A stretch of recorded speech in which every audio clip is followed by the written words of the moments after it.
Welcome to the 30/30 Health Podcast. The following discussion is for education and entertainment. It is not intended to diagnose or treat disease. Please do not apply any of this information without first discussing it with your doctor. Here is your host, Dr. Ruiz.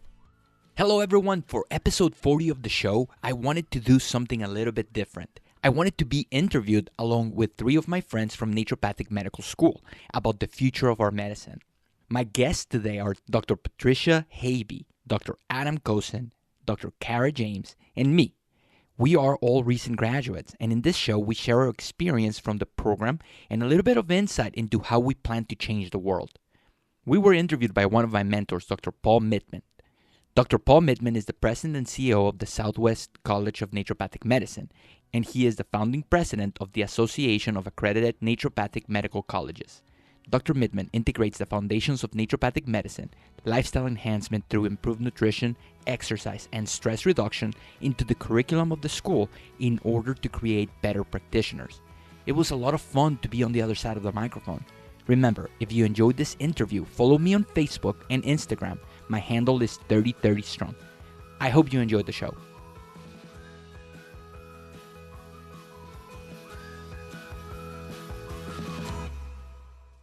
Well, I have to say this is quite the event for me, because to be sitting here with 4 of my favorite doctors who in the past, we would sit here and, it was mostly when you guys were students. And I just have to say, just what an honor it is to be with all of you. You guys are doing extraordinary things. And to be on the 30/30 podcast is like, it's like, I know that, like whatever accomplishments, I already talked about it. I won a bicycle race, a couple of weeks ago, or like this or that award or whatever. To be invited to be on the 30/30 podcast is quite the big deal. Like Rob Wolf would say, 6 listeners can't be wrong. No, I know. I mean, I listen, I subscribe, so I know there's thousands of people here. And I know, especially in the paleo community, a year ago, Dr. Ruiz and I were at Bulletproof, and it was like, hey, Guillermo, whoa, Guillermo. It was like, here I'm president of the school, and it was like, Guillermo's like introducing me around, so it was a real treat, except for the fact that Guillermo and Paul drinking coffee kind of like ad lib, which is they're just giving out coffee, means that I think you noticed the standing desk. So there were a lot of purchases that happened there that probably would not ordinarily happen without like I call it the Ruiz factor. So I don't know how I did that, but it was a very good conference. And then you walk in there and people just hand you coffee. Yeah, it was too much coffee. Coffee and MCT oil, so. Yeah, although I did get to speak this year. It was really good. And we were talking about pain. I was on a panel. Dr. Adelson talked about regenerative therapies, and as naturopathic physicians, it really irks me that we have this opioid crisis in the United States. I mean, it's a United States thing, because this is a problem in the United States because of all of the opioid prescribing.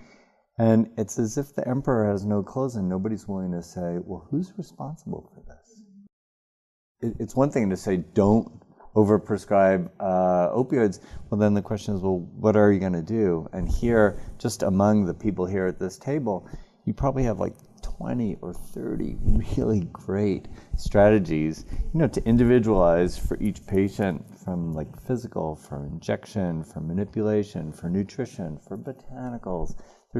For mindfulness. There's so much there. So to be at Bulletproof and be able to talk about that was really a treat.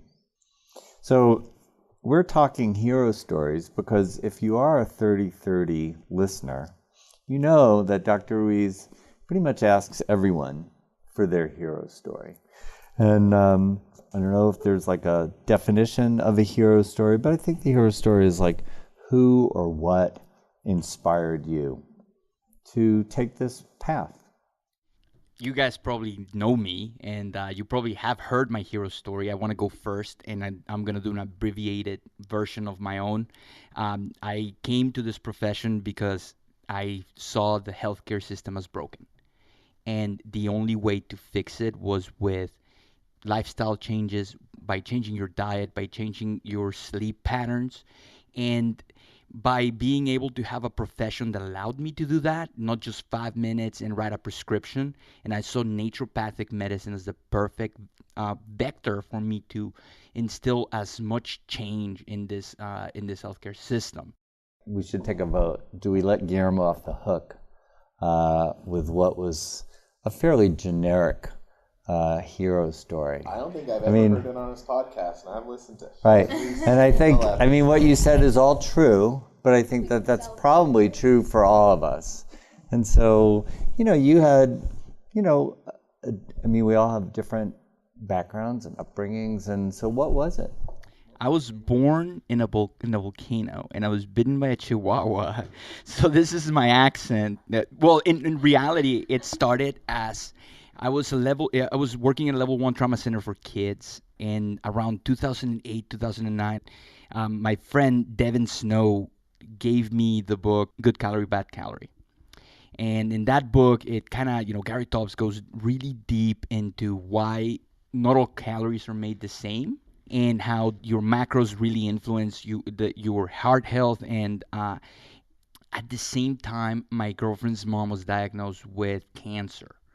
And being a ones and zeros type of guy, I went into the hospital's library, and I started researching this type of cancer, jejunal cancer, which affects like the first part of your small intestine.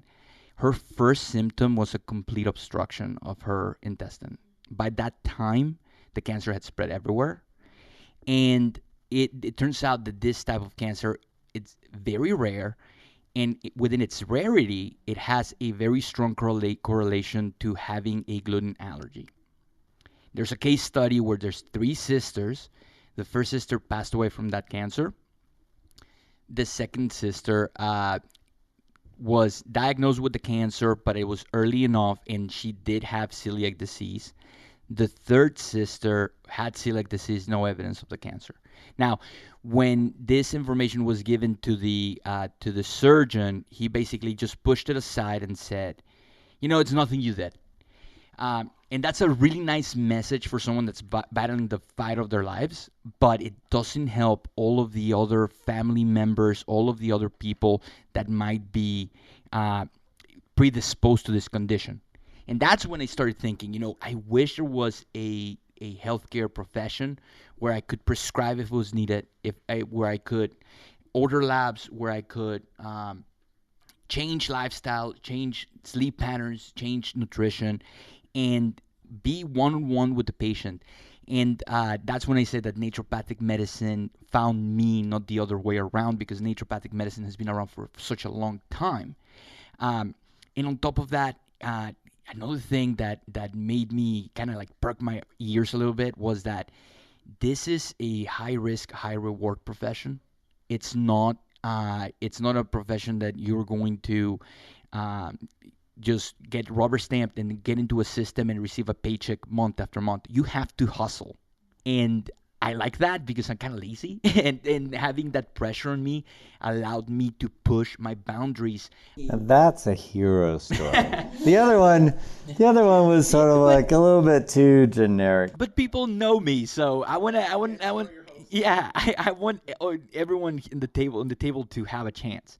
But yeah, that was it, and just yesterday I had 2 patients who flew in from a different state because they were listening to this show and they wanted to see me. And that made like my 4 years, that was like, that this is why I'm doing this show. So thank you guys for listening. All right, that's a wrap. We're all... Well, my journey, I had always known I wanted to do something in medicine. I'd gotten my CNA when I was 16 years old, and I'd always been working in the hospital, multiple trauma unit, sort of just helping out nurses, doing a lot of care for paraplegics and quadriplegics. Always knew medicine was something I wanted to do. And then while I was in the midst of applying, I had a family friend who was a naturopathic physician herself. She took me at SCNM for a day, and I sat through classes and was like, this looks legitimate. This is exactly what I ever would have expected medical school to be. I was still sort of on the fence, and then my dad had a heart attack. He had a 100% inclusion of his LAD, which is also known as the Widowmaker. And being his strong-headed self, decided not to go to the hospital for about 8 hours and survived it somehow. Went a lot while I was applying to SCNM to a lot of visits with him, and was there when his cardiologist looked him in the eye and said, you have 5 years to live. 3 years you'll need a pacemaker, and 5 years that'll really be it.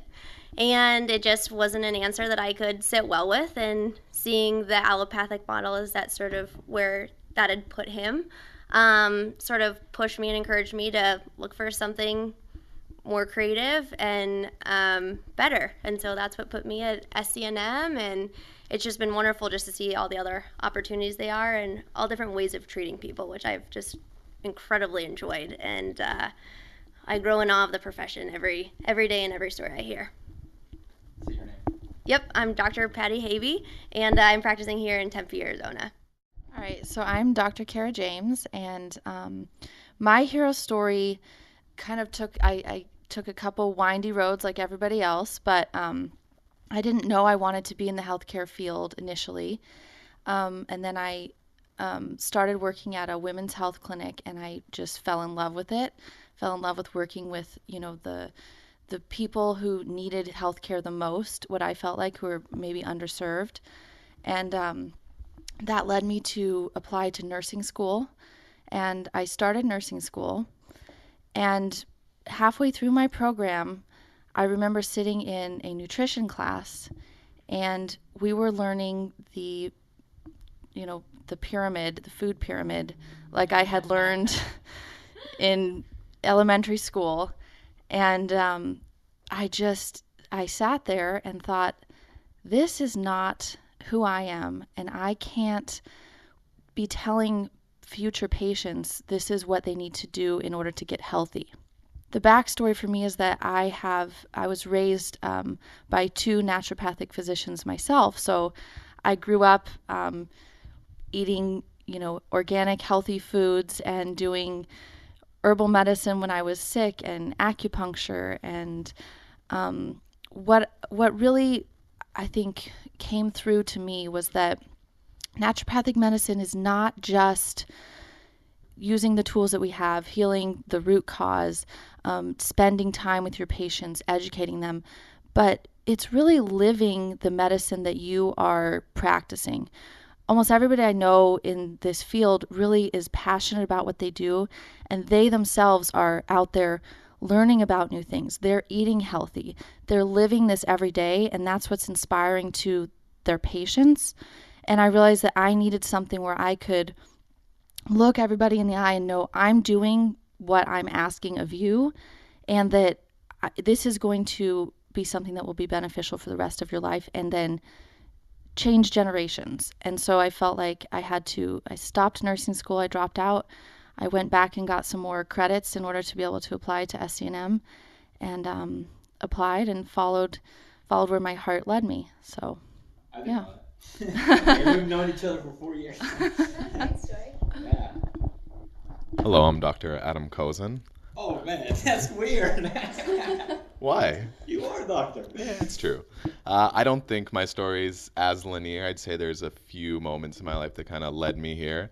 The first was while growing up, my aunt was diagnosed with stage 4 breast cancer, and she came to live with my family while she was undergoing treatment.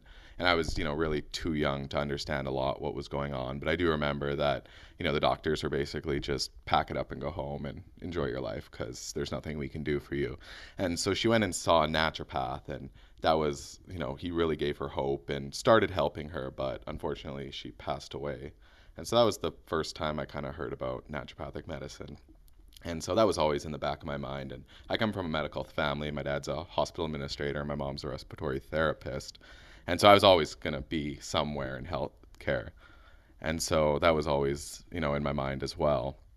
And then growing up, I was I was the fat kid growing up. I was, 50 pounds overweight, and it was bad. And so my dad used to take me hunting. And when I was around 16, we were on a sheep hunt, so we had to hike up mountains. And I remember, it was a really long day. I had to hike up this mountain, and I got to the top, and I honestly felt like I was dying. And I said, "Dad, I think I have altitude sickness." And he's like, "Right." and like that was the moment where I was like, I need to get my shit together. So I got home from that hunt, and I did what everyone does. You go online, you start reading, and you're like, oh, I need to run and I need to eat healthy, whatever that means. And over a few years, I dropped like 50 pounds. And I was like, well, I became an evangelical for health, and so that. And I started working in the hospital when I was 16 as well, and I worked there for 5 years.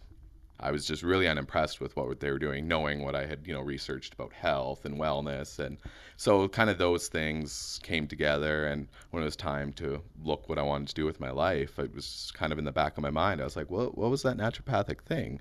And so during undergrad, I got a job in a naturopathic clinic and worked there for 3 years, and really saw that people were being helped, people were being listened to. And I was like, this is what I want to do with the rest of my life. Dr. Christina Bjorndal in Edmonton, Alberta, natural trained naturopathic clinic. And has a new book. Go get it now on Amazon. So let me ask a question. A lot of, I don't know all of the listeners, but I assume that a lot of the listeners are practitioners, but a lot are, people who are just trying to improve their health. And a lot of people, at least the ones that I've met at some of the conferences that Guillermo, you and I have attended, I think are aspiring to be something in the field of healthcare. And so, as Guillermo knows, I'm always about the WIFI, which is what's in it for you, you being the audience. In this case, it's the listeners. So, in terms of making this a WIFI, so the first thing I would say is if you're going to do presentations, you get the book Presenting to Win by Jerry Weissman. I have no financial, You have given away all connections. my secrets for my presentations now. I've given away like 50 books, 50 copies of this book Now people over are the going to years. know how I do No, them. but I mean, it's a good way. So for those of you who are listening to 3030, this is a great book. It really simplifies, and it really helps you connect with the audience so that, people walk out the door, with something new, something actionable, and feel that, that you're providing something for them. And so I guess, from a WIFI standpoint, so that was one sort of WIFI for people who are going to do presentations. But then the second question that I would have, you guys have gone through something that, when I look back on it, I was thinking like, wow, what was I thinking? And for me, it was such a long time ago because I graduated in 85. And then, of course, 10 years ago, my wife insisted that I go and get another doctorate degree. And so I was like, oh my God. I look at that and I think, what was I thinking? But, what was it that, made it so that you can get to where you are today, and that listeners, could take that and say, I could do that. I'm going to start with that. This is Guillermo, for anyone that's listening. Just in in case. case. Anybody didn't know, the guy born in a volcano with a chihuahua. So I stand in the shoulder of giants. Every time people share my posts, every time, my girlfriend made me a meal because I had to go to the lab and inoculate some media. Every step of the way. People like Tiffany Turner, Billy Mitchell. I wouldn't be here if it wasn't for my family, my friends who believed in me when I said, hey, I'm going to hippie school. And they really helped me achieve this. So I'm hearing, for one thing, that you were blessed with really good relationship with Megan. Yep. And with classmates and colleagues who supported you. And I happen to know that Guillermo was very especially disciplined when it came to, your routine, especially as as the natural stresses would ramp up, you would be particularly adherent to it. And I don't know about you guys, but what does it take? Because most people, that's when most people decompensate. That's when most people drink too much coffee, or they drink too much alcohol, or they stop exercising. And so I know for all of you guys that that's not the case. And so, what was it, that made it possible, that you guys did? Okay, so the whiffy is, when you're stressed, don't add more stressors to your life. In the form of, if you're going to be sleep deprived because you have an exam the next day, that's a stressor that you cannot take away. But a stressor that you can control is what you eat. So making sure that your food is as nutritionally dense as you can, so you don't add a stressor upon a stressor, is going to help you buffer that stress that cannot be removed. Okay, so takeaway, don't add stressors. That was Guillermo, in case people didn't know. The question was, going through, it's one thing to go through a really challenging, endeavor for a period of weeks or months. I mean, even if you're training for a marathon, 3 months, 6 months, you're done. You guys did this for 4 years, and it was each quarter, there could be 10 or 11 finals.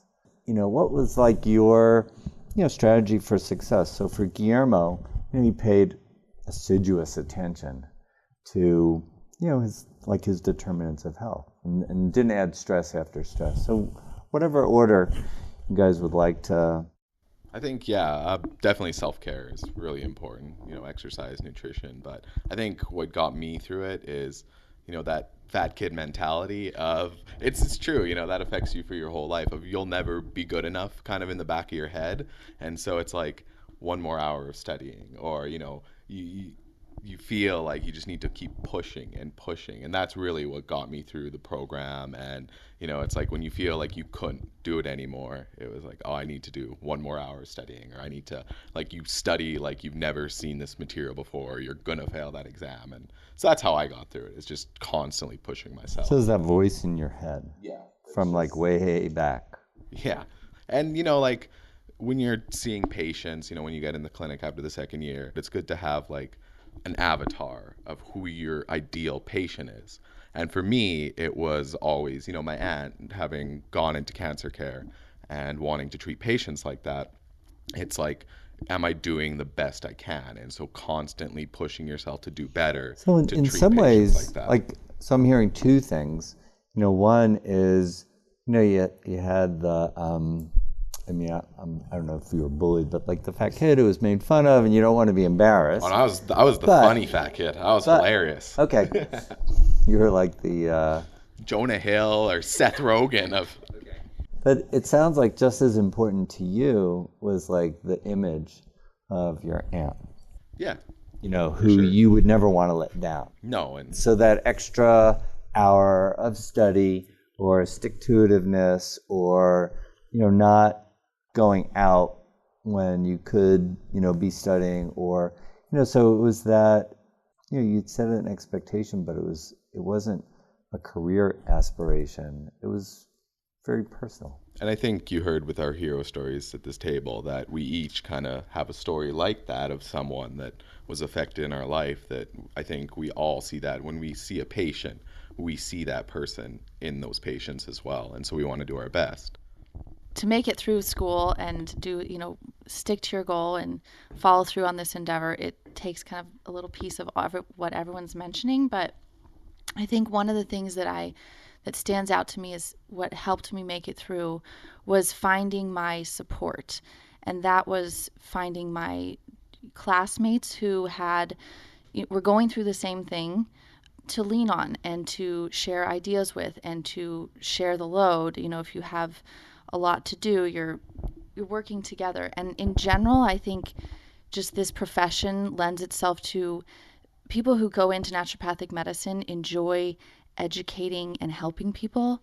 And so I think that on top of that, on top of having your peers as your support group, also your mentors. I think, Dr. Mittman was a mentor for all of us, and I know my parents, I have to give a shout out to them, and then I know Dr. Mike and Kyle Cronin were also mentors for me, but finding the people that they've been there and they can help you, what's the next step, and just know that there is light at the end of the tunnel.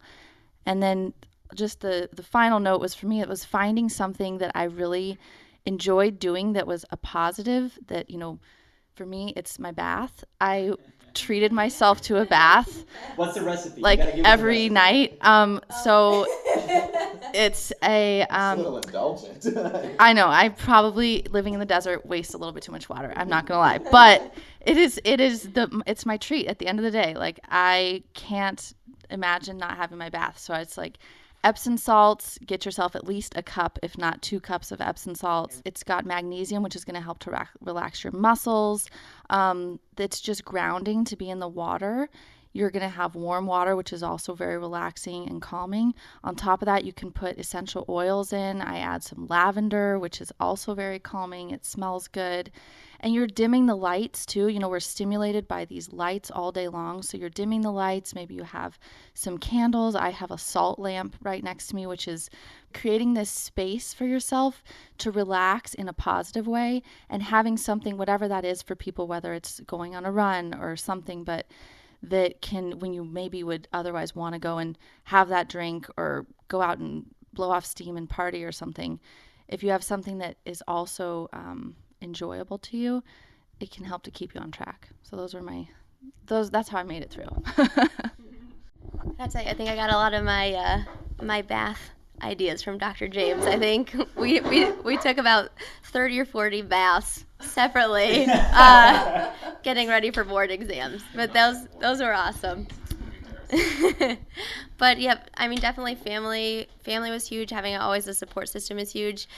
For me also, being able to give back gave you a sense of certainty and accomplishment while you were going through so much that was uncertain, and finding things that you enjoy that are outside of yourself. So I know Dr. James and I did a lot with student government in our class, and for me, it was nice just to get outside of yourself, outside of your problems, which seem so big, and sort of focus on a bigger picture and accomplish things on sort of a different scale, because I think that we find pleasure in life by finding certainty, and it's checking off those small tasks that give us that fulfillment in life as you're working on grandiose things. Also, I'd tell you, L-theanine and GABA at night were 100% my best friends, and getting a good night's sleep. And me getting 8 hours a night of sleep was my priority through all of school. I did it without caffeine. It just ramped me up too much, and sleep was my way that I could just process all the information and just be a better student and physician the next day.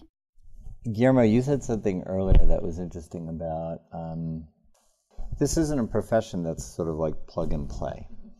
So you graduate, and actually the 4 practices that are here at the table are very different. They all have kind of a unifying theme and underlying principles, but on the other hand, I would say from patient population, pretty different. And there's no kind of guarantee that you're going to go out and everybody's going to get this job, or and so I guess a lot of what I have discerned from these podcasts is there's a lot of entrepreneurs who listen to this podcast, and entrepreneurship, part of it is this drive, because it's not like, I don't think there are many or any entrepreneurs really successful that I know who got it because of dumb luck or because they happen to be smart or something like that. So what you guys were talking about the stick-to-itiveness or the grit or persistence is part of it.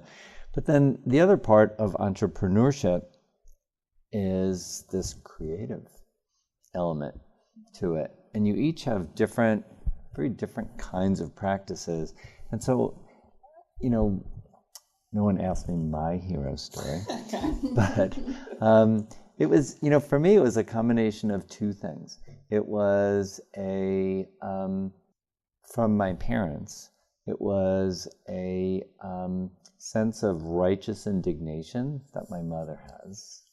And there's plenty, when we talk on the phone now, we have plenty to be mutually indignant about, just in terms of the world at large.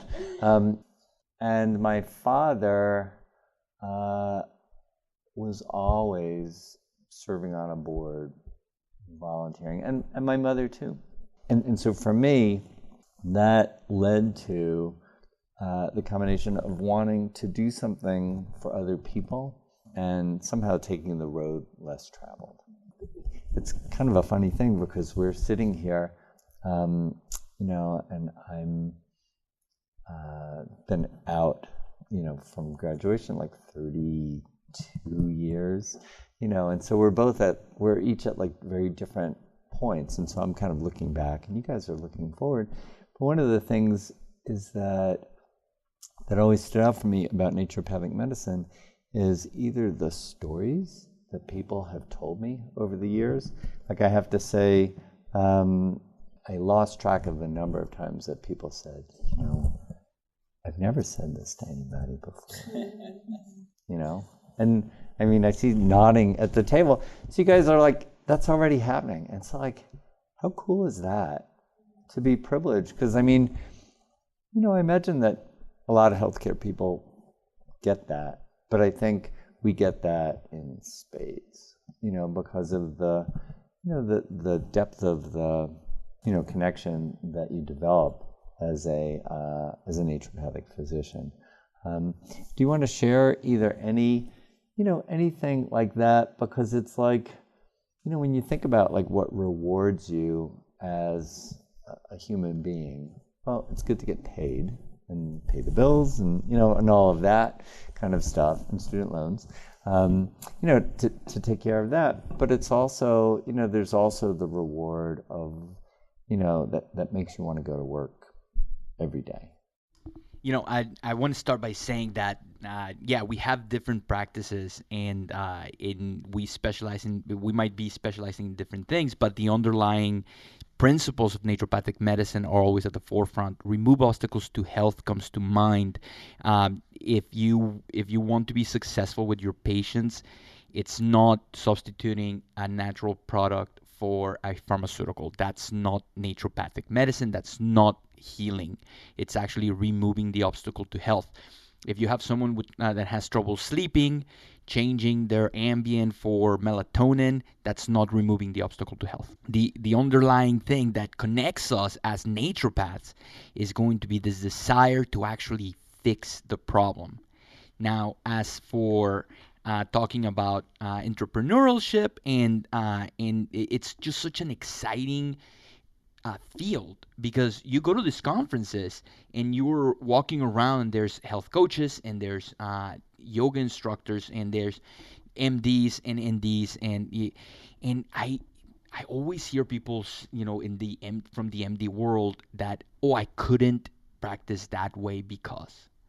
So having the ability to create a cash-based practice and completely run your practice as you please without having to explain to insurance companies why you think that this procedure is necessary, it's fantastic. This is the future of medicine. When I sit in front of my patients and we have this discussion, my patients sometimes know more than me about their disease process, and I am not a coach. I am more like a quarterback. I'm facilitating the movement of that football for that patient. I'm just there to help facilitate their healing. And that is so much more powerful than me telling you, do this. Because there is some buy-in, and if anyone out there thinks, well, this type of medicine, this cash-based practice is too expensive, you're either paying for your health right now or you're paying it, life without quality. And that to me is, that is just so inspiring to be able to have this opportunity to deliver the care that I think should be delivered in order to change the world. That's very true, and that's exciting even when we're reminded of, the future that we have before us and all the opportunities we have. I think one thing that I think is so valuable and that I feel like patients have even, just starting share is that we offer space for them to talk. And just offering the space where people can share their feelings, tell us their journey of, whatever health obstacle they're facing is really healing in itself. So that's something that's so unique that we have the pleasure of being able to offer people. The other thing I'm realizing is that now, I've got my business cards and I'm marketing myself. I'm an entrepreneur. So wherever I go, someone asks what you do, and I say I'm a naturopathic doctor. And people are interested and people want to know and they want to learn. And the other aspect I think that's so special in what we do is we educate our patients.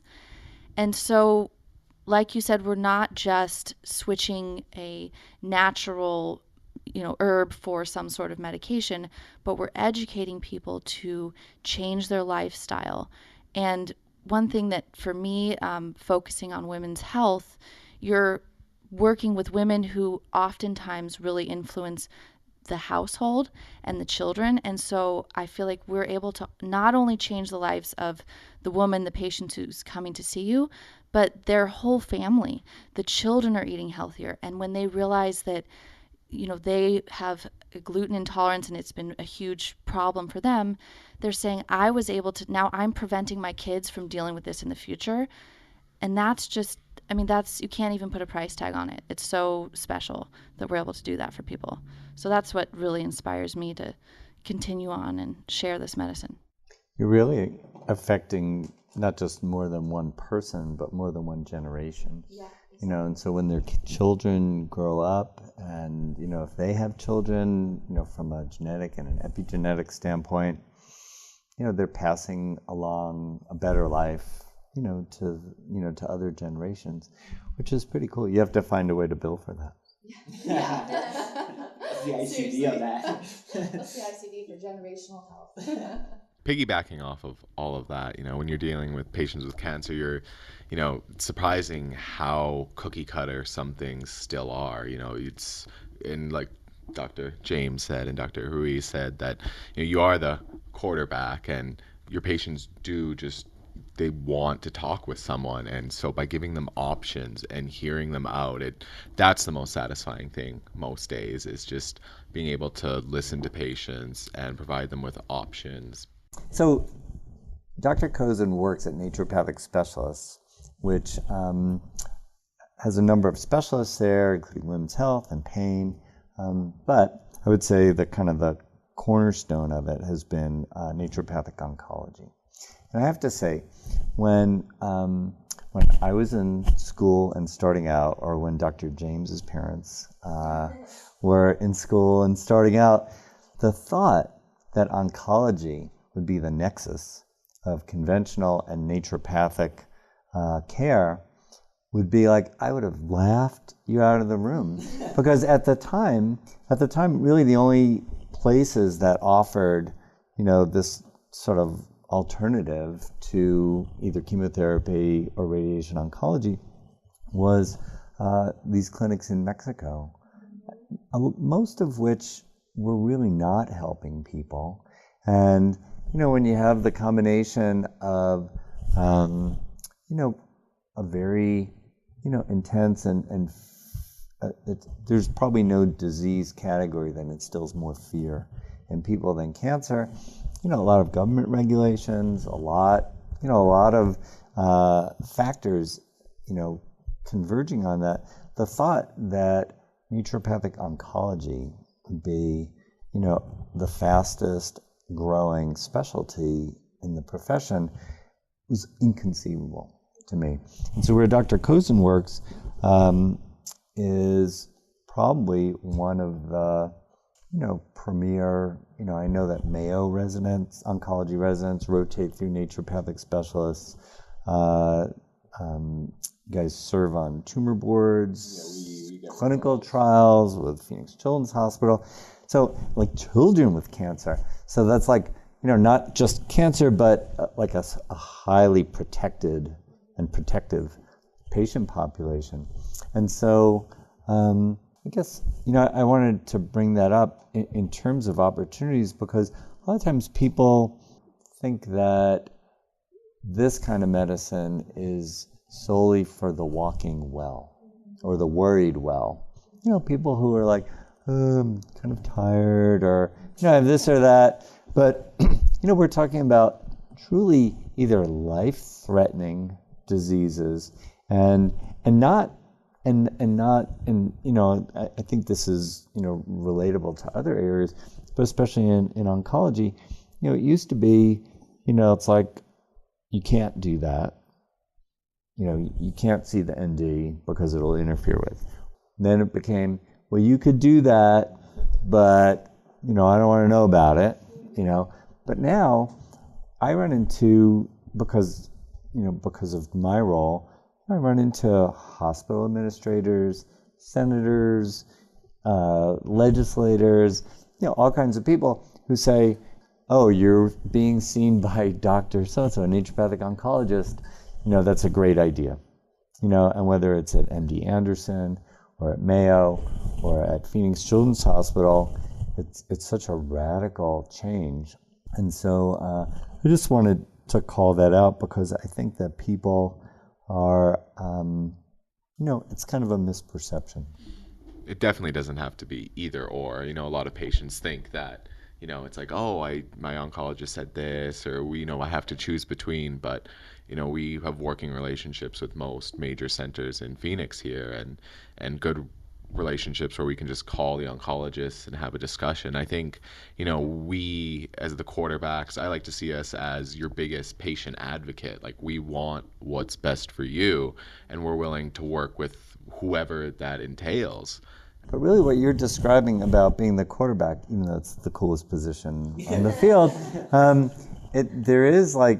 there's something where you have to be able to say that you're helping the patient heal, or that you're facilitating the patient, or you're partnering with the patient. I think one of the characteristics that I know for each of you and many people in this profession is that you have to let go of your ego. And not that we don't have egos or even big egos, but when it comes to the patient interaction, I think, it's not really a principle of naturopathic medicine, but I think it's a practice of naturopathic medicine, that you park your ego, like in another room. Like you just said, patients come in and, because they could research, they can spend a tremendous, so they know a lot. And, you have respect for other practitioners, and you have respect, if the healing power of nature is a principle of naturopathic medicine, well, then you have the respect, you respect the unexpected, whereas others, might be, well, I don't, that's just the placebo effect, or that's just, this, that, or the other thing. And so, this idea of working together with patients is something that, I think adds to the reward. When you check your ego somewhere, it also means that, you could celebrate people's successes, but, there are times when patients, especially patients with cancer, patients die, or things don't go well. And, it's something that, if you're unattached but diligent, it's something that it makes it easier to persist, through years and decades of practice. Dr. Habe. So my biggest thing is just that naturopathic medicine in itself is just such a transformation of people in so many different ways. And I work at Elemental Aesthetics in Tempe, so we do focus on a lot of aesthetics. So what I sort of say is we work on people from the outside in. A lot of people are not willing to give themselves the love and compassion they need and take care of their health. If it's something that they can take care of externally, after we can sort of approach that, we're able to actually work with them and work on their hormones, work on regenerative joint injections with them, get them in for some acupuncture. It's just as some people just finding ways to access health for those patients has been a very interesting journey for me, and extraordinarily rewarding in sort of an unconventional way. It's so cool. We have, 5 doctors on the table, and we each have a different focus. I work with Dr. Alan Christensen, another one of my mentors, another one of giants that I stand on.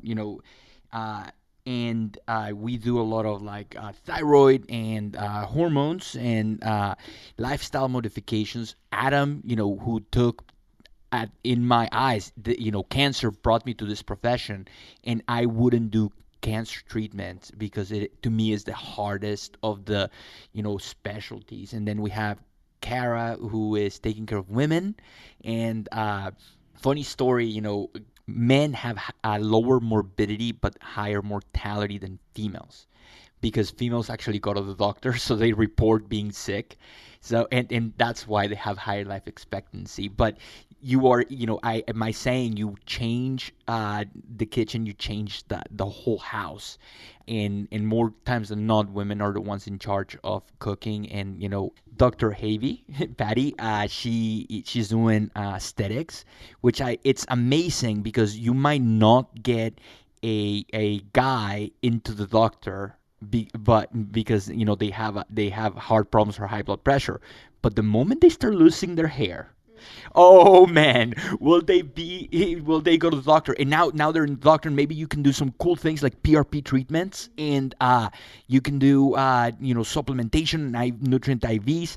You get that hair growing, and now you have them in your office, and now you can change their lives. So there are so many opportunities for naturopaths, and for anyone out there that wants to change the world and they don't know where to start, just look into naturopathic medicine, because the wave is about to crash. So be on top of that wave, because you're gonna get left behind. That's great. Guillermo and I have spent a lot of time together, so I feel like I can kind of call Guillermo out periodically. And so it was interesting because you said that when you decided to go to hippie school. Yeah. So I say that with a lot of love. And right. Everyone knows. Everyone who listens to the podcast should know. Right. And it's interesting because I think it's important to be good about being different, And at the same time, I would say I went to hippie school. Because I started school like 37 years ago. And there were still hippies. There's probably still a couple of faculty members who dress like hippies around here. On the other hand, I would say that the people who I meet, to a person, like Dr. James was saying, you go out, you meet people, they're very interested. They're not just interested. It's like, it used to be, what is it that you do? You're what? And then it was like, wow, that's really interesting. What is it again? And then it became, wow, I'm really interested. Where can I find somebody like you? And now, most of the times when I go places, at least here in Arizona, people say, oh yeah, I have a naturopathic doctor. I mean, I was talking to like a hospital CEO. He goes, yeah, I see an ND. I serve on a state board, and half of the board, are either asking for referrals or have been here, for treating, this, that, or the other thing.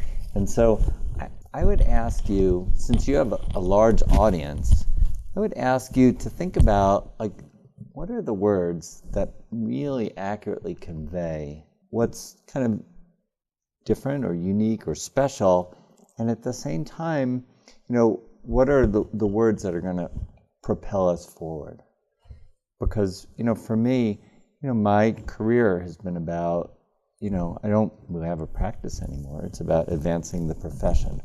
And so how is it that we can use the language that describes what's kind of different, but let's go of the kind of the baggage, or the sort of like, because people are, and I love Guillermo, and he knows this, but people are like, you say hippie, it's like, it's unimportant, or it's like trivial.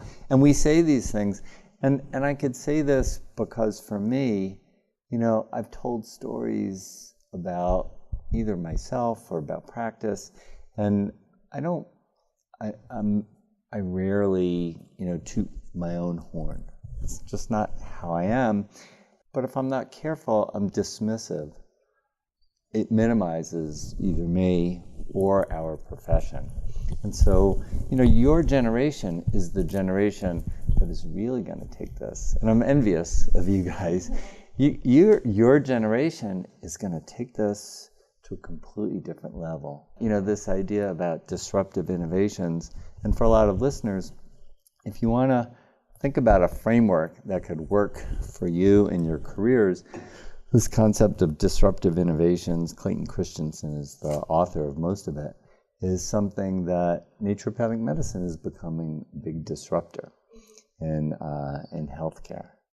I would argue that paradigm shift is already happening. One of my favorite things to hear, I'll introduce myself, say I'm a naturopathic doctor, and people will say, "Oh, I'm very naturopathic."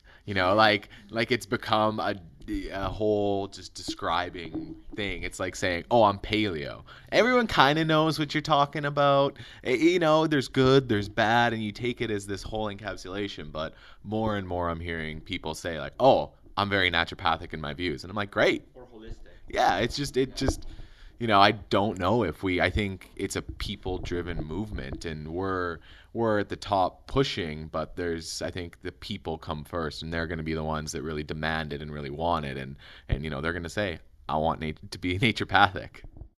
Back to I know he doesn't like when I say I went to hippie school, but I did go to hippie school. And one of the things that I remember flying all the way from Florida to Arizona and doing studying for a day. And I was sitting there and I look up and everyone has mason jars. And I'm like, holy shit. And then I was like, these people know about BPAs.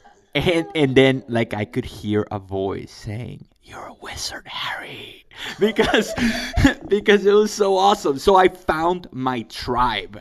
I knew that if I went elsewhere, people were not going to understand where I was coming from. I wanted to be in hippie school. I didn't want to go to a place where people use science as a bashing stick, and people, when you say, "Hey, maybe you should quit gluten," and they'll say, "Well, where's the double-blind placebo-controlled trial about that?" Well, no. It's not about that. It's about N=1 experiments and trying things out and being open to change within a safe and scientifically driven, evidence-based approach. And that's what I found here at SCNM, and that's the reason I came here. Secondly, I was walking through the halls and people were giving each other hugs, and I saw myself in these hallways thinking, you know what? I can make a difference in this school because I'm not going to get lost within the sound and the fury. It was a very rigorous program, and those 4 years were super tough, but they prepared me in a way that I wouldn't have been able to do that had I believe it in my heart that had I gone anywhere else. It was a community of people trying to help each other become better. And then back to what Kara was saying about, having friends to help you, through, studying different things.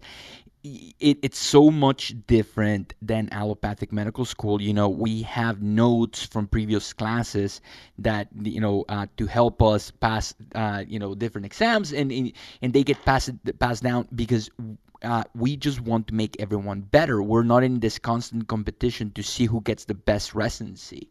It's everyone building each other in order to change the world, and I truly believe that. I think something that's so special and cool about naturopathic medicine, and then especially SCNM, because we have the acupuncture, which is part of our everyone's program, but that there's so many different avenues and ways to become a specialist within your naturopathic field. Some people love homeopathy, some people love acupuncture, some people really love nutrition, and it was so valuable to be able to have the class where each person, has kind of their niche, and they're able to help everyone else during that time, or educate everyone, or just watching people really flourish in their field. is something that's, I think, really unique about this school and naturopathic medicine in general. We have so many different specialties within our medicine, but we're trained in everything, and just watching where people really shine and then everyone helping each other in those moments. That's fairly, as far as the profession is concerned, it's still controversial. This idea of specialization. Yeah. Because there's old people like me. People in my generation were like, no, everybody should be, primary care or general practice. You should be able to help as many people as possible. And the idea of specialization was anathema, and still is to some people. However, I would say one of the philosophies of SCNM, which I think you just articulated, is that the reality is that if a patient is suffering from a disease, whether it's diabetes or cancer or Crohn's disease, they want to see the person who is the best for that disease, not for those, those types of conditions, and the fact that, you could say, well, I'm a generalist because philosophically, that's how I feel. Patients, that's not what attracts patients. And, one of the I think real beauties of this field, and we try to support this at the school, is that, it's like medicine is an art. And in a lot of ways, what you guys are doing is, you are creating like your own masterpieces, like over the course of your careers, but you can express it in a lot of different ways, and so I think it's a great, I know that, of my generation, this is still kind of controversial, but as far as I'm concerned, that ship has already sailed. Dr. Christensen says that with the conventional model of medicine, we think of our bodies as separate compartments, and like the endocrinologist will take care of any exocrine gland, the orthopedic surgeon is going to take care of your joints. With naturopathic medicine, you may specialize in something. For example, I'm going to fix your thyroid, but it's not like a car where if you change the tires, you just change the tires. Within the human body, sometimes optimizing your thyroid will change everything. And so it's like if you switch the oil and all of a sudden you got new tires. Because the interventions that we're doing are holistic or encompassing the whole body, not just your thyroid. So we might prescribe some desiccated thyroid, but we're also prescribing a new diet, a new sleep regimen, stress management techniques, and that in itself sure is going to help your thyroid, but it's going to help everything within your body. So the concept of specialization, sure, we specialize because we want to be the best at something, but always trying to treat the whole person. You are not just your thyroid. So I've talked about why I chose SCNM. Again, I just felt at home here. I visited another school around the same time I visited SCNM, and it was 36 degrees in April. And I was like, nope. So I wanted to, be in an environment that felt like home. It's an amazing. I love the weather in Arizona, and on top of that, it was just the right place for me, and that's why I'm here. And I think I made the right decision. For me, it was for, as Dr. Mittman said, opportunity, entrepreneurship. Arizona is kind of the mecca of integrative oncology, and that really attracted me. And SCNM, I saw that they offered a future and the ability to create and do as I see fit. So I chose it. A lot of the same reasons. Beautiful weather. The campus, when I came here and visited, was it was up to date. Everything looked, like I felt like a place where I was going to be able to move forward and advance, and the school was moving in that same direction, which was really exciting. And then I also did student for a day, and the students who, graduated by the time I was starting, but they were so nice. Everyone, it was like welcome you into a family. And that was a huge, push for me to be like, I want to be part of this family, this group. So that was what really drove it home for me. I will say, you can't beat beautiful Tempe, Arizona. The city's a blast, and you're literally a 25-minute drive from anything you want. But I picked SENM especially. I loved that they had a business program. I have an entrepreneurial heart, and I think that this campus, more than any, really embraced that while combining everything good in medicine. You get that acupuncture training here, you get the physical medicine. We're able to do injection therapies here. Just the scope is incredible, and I just thought that this is the place that I get the most well-rounded and advanced education. New buildings, the campus is continually growing, and working with Dr. Mittman, he has incredible plans for this place, and it's been incredible to see it grow more than I even ever thought possible, and it's not stopping anytime soon. Hey, you guys actually all came here before we built the community commons. Yeah, and the cafe will be reopening within the next couple of weeks. Yeah, the pain center. It was kind of opened up. I saw an integrative jobs board. I think that might be Yeah, that's all the schools. Oh, so, yeah, all the schools, all the naturopathic schools got together, and recently they opened a it's integrative health jobs, and it's full of just postings across the country, across North America, offering jobs in integrative health fields. And I was perusing it the other day, and I think it's amazing, and that's the future right there. Yeah, there's a lot of cool opportunities. I want to do a rapid fire with Dr. Mittman. So just to see. Is this like a new feature? Yeah, go ahead. Okay, so number one, why did you tell me to learn pain management? That was Dr. Mittman who pushed me into getting behind the needle with another one of my mentors, Dr. Inoue. Pain management. Pain management. Number one, according to the Institute of Medicine, more than 100 million Americans suffer from chronic pain. Number two, the research on medical education shows that acquiring skills accelerates your confidence and improves your chances of success. And number three, there are, for most patients, it's kind of a journey towards wellness.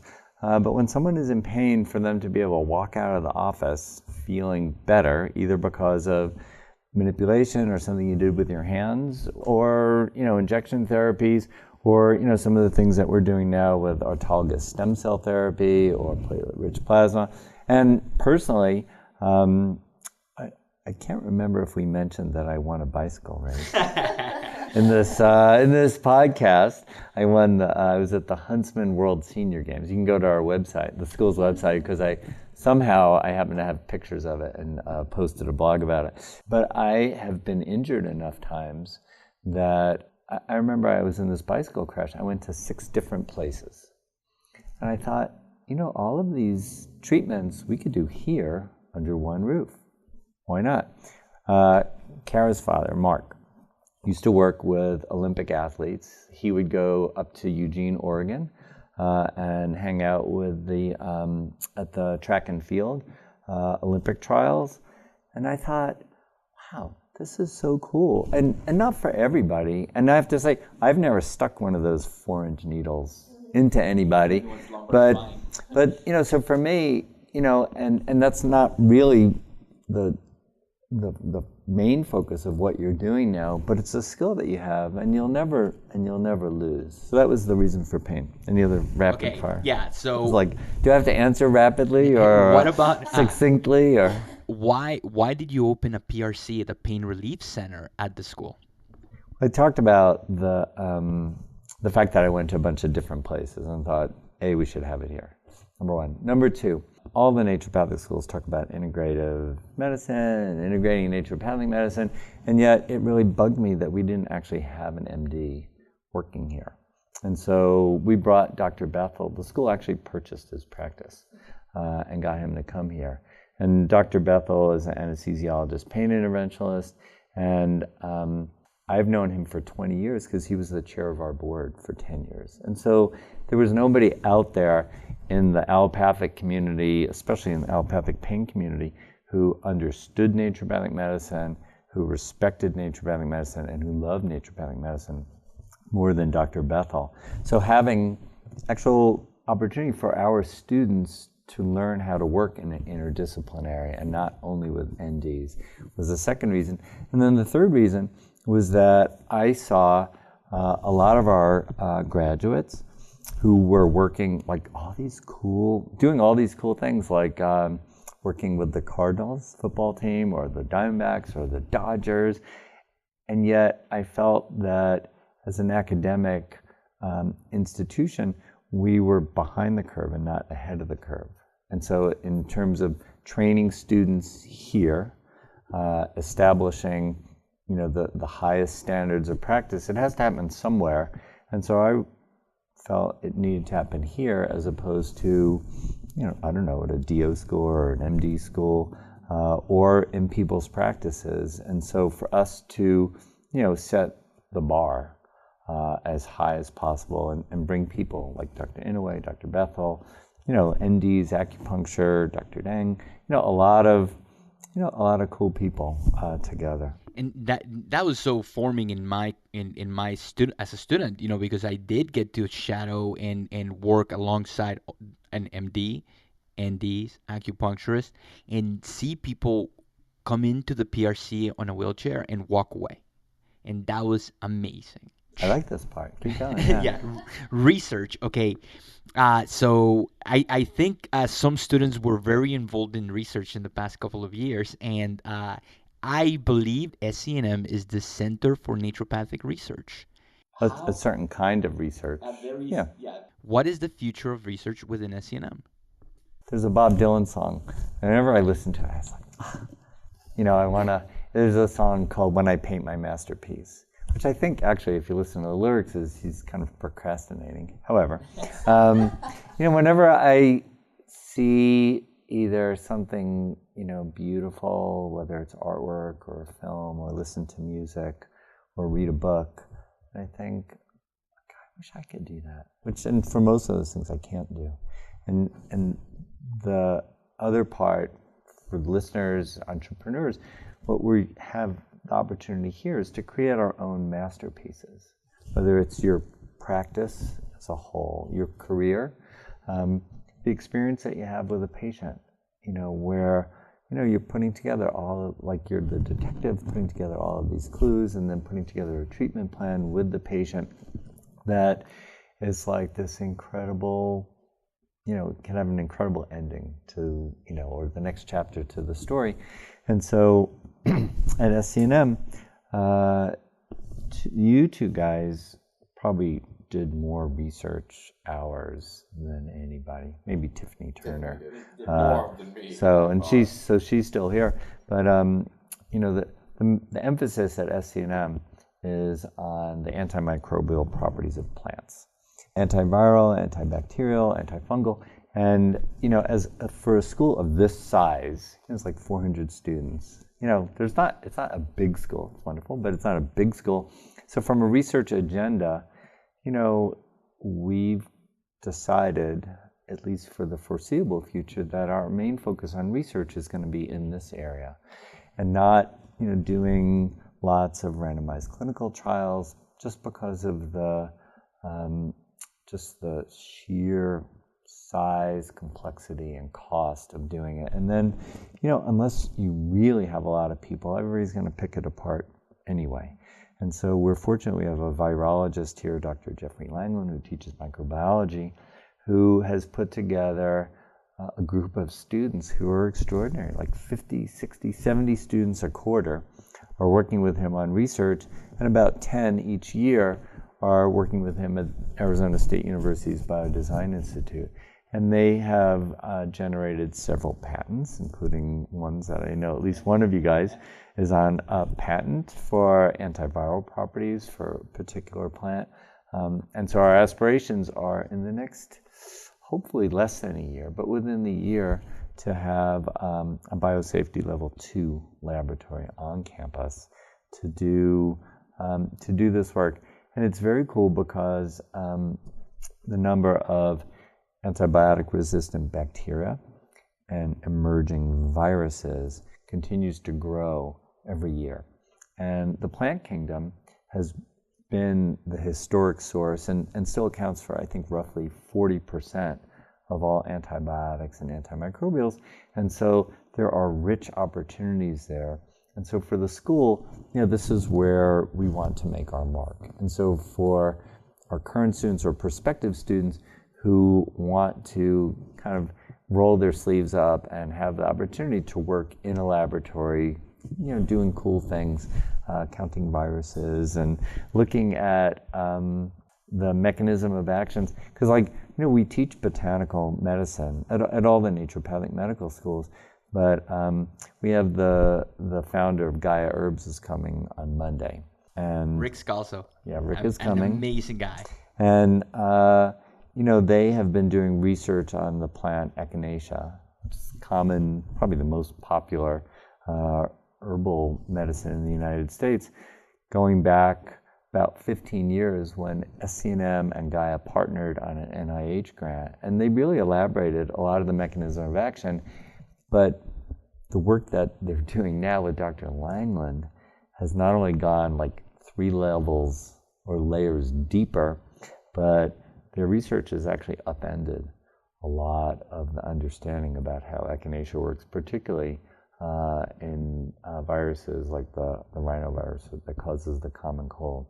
And so, part of it is to increase the intellectual capacity of the school and curiosity and research for our students. But then the other thing is to develop new medicines that, will really have an impact on the world. I used research as a springboard. I knew that I needed to make an impact, and I knew that I wanted to present at conferences and talk to important people and interesting people. And I was like, how am I going to do that? And I took it upon myself to advance research within the school and presented at A&P and presented at PaleoFX. Oh, and that's how you met Dr. Christensen. And that's in He was in the audience at a presentation that you gave. In fact, one of our current students at the Association for Integrative Health and Medicine got the best poster. They had a poster session. And what what the topic was? Echinacea. Yeah. So that's research, and it's something that the school is gonna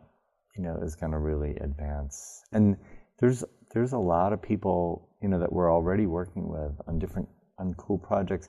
There's this whole field of pharmacognosy, which is the pharmacology of plants.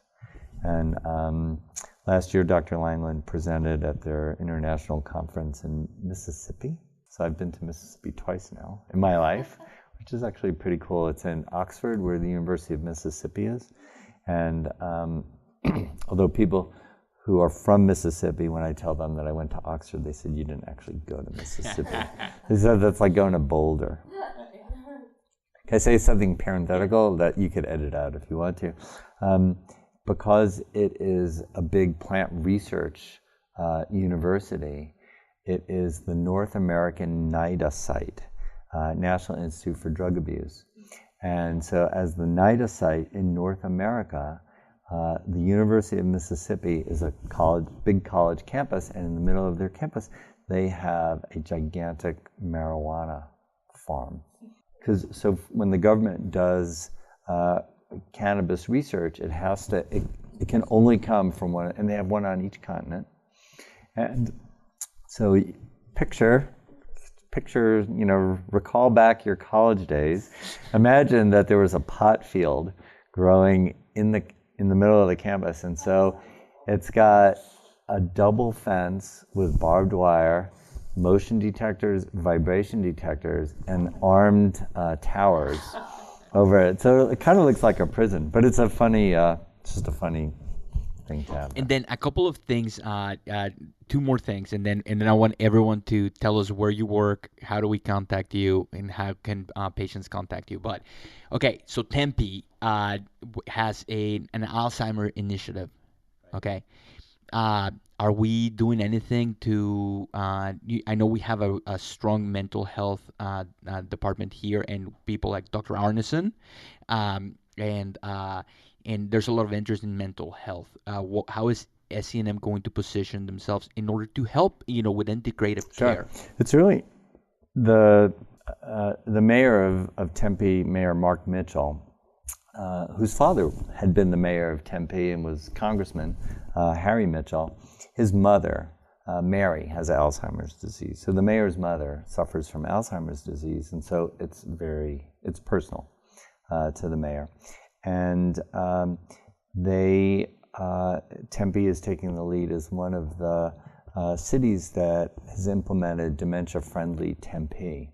It's an initiative to create a citizenry that is knowledgeable about dementia, not just Alzheimer's, but that's probably the most common form of dementia. Working on the environment to make it less confusing for older people in general, but especially people with dementia.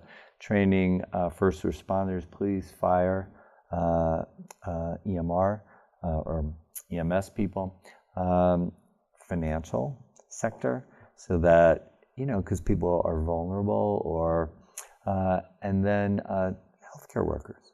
And so I've been privileged to serve on the mayor's task force for the last year and a half now, and they held their annual summit here at SCNM this past spring.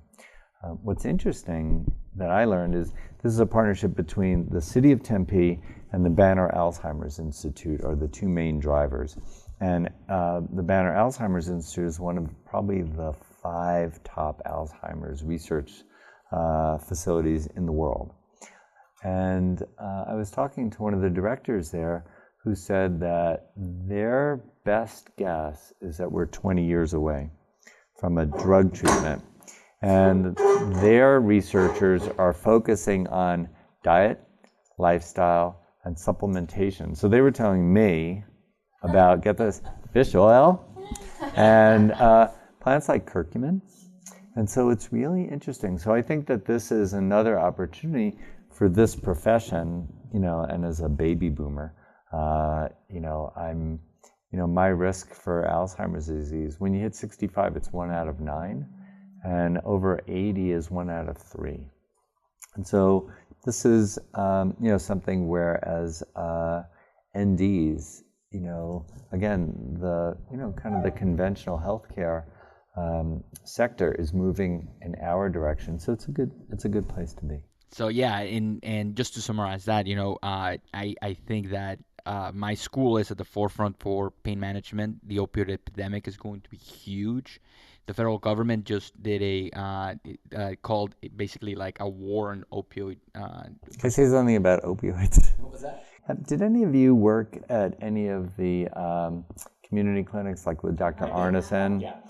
And that's so we had the chair of the Senate Health Committee was here.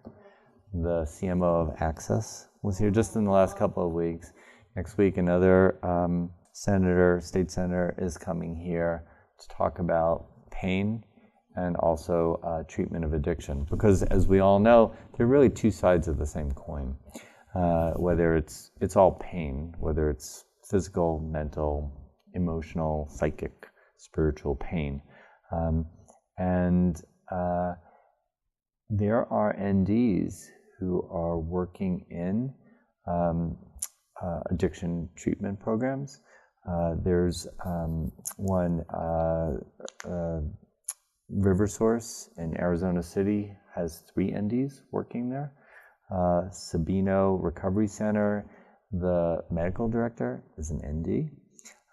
And we have been having conversations with a private psychiatric hospital and a residential program here in Arizona called Native American Connections, who they're all very interested in bringing this treatment paradigm, which could be a whole, I would recommend that as a topic, especially with Dr. Arneson.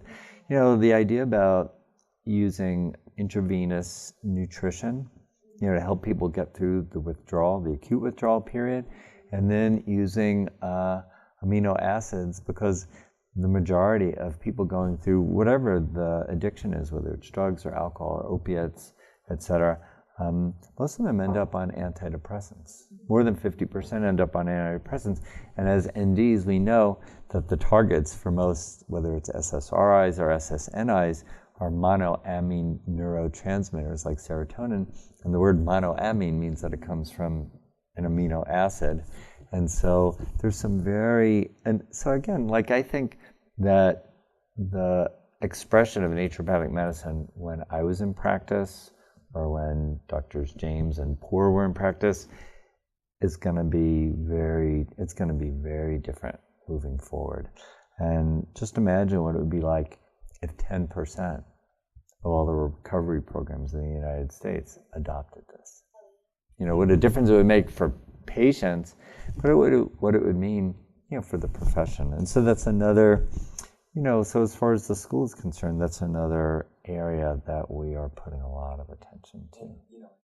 So Dr. Ruiz here, and if you want to work with me as a patient, I'm working with Dr. Alan Christensen at myintegrativehealth.com. You can call in and schedule a free 15-minute appointment for all my listeners. So I hope you are doing amazing, and I want to help you achieve your goals of health. And Dr. Kosen. I'm working at Naturopathic Specialists in downtown Scottsdale. You can go to our website at listeningcare.com. My email is drkozen@listeningcare.com. My specialty is naturopathic oncology, integrative oncology. So if you have any questions, you can also schedule a consult with me, 15 minutes free. So I'm Dr. Kara James, and I am working at Naturopathic Physicians Group in Scottsdale, Arizona.